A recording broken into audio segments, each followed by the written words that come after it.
Hello everyone, welcome to our channel. In this video, I will teach you how to customize your design in an organized way using number lists, checklists, and other types of lists. Your design will look much more professional when you use organized lists, so let's get started. After logging into Canva, you need to go to the exercise paper or into a doc. Alright, go to the doc and after entering, you'll see a plus icon. Just click on it and you'll see the design options. There are many features available. For example, you can insert a table or divider. We want to focus on lists right now.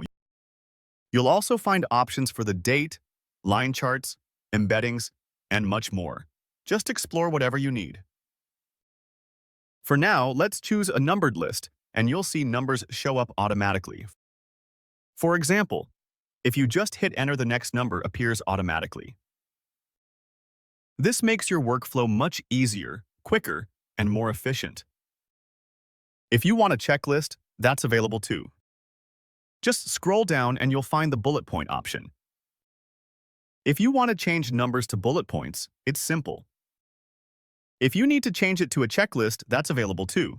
Just select your list, scroll down, and find the checklist option. Click on it, and you can see how good it looks. This way, you can easily switch between different types of lists. If you want to change the heading color, you can adjust the size or set it as heading 1 or heading 2.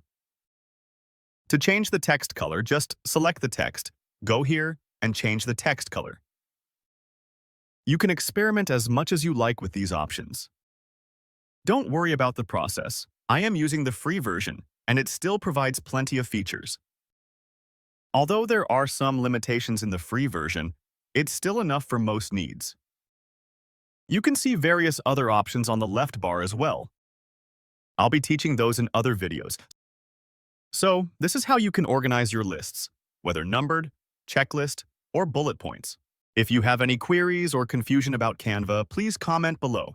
I'll answer your questions, and if you want a specific tutorial, just let me know and I'll try to make it. If this video helped you, please like, share, and subscribe, and I'll see you in the next video.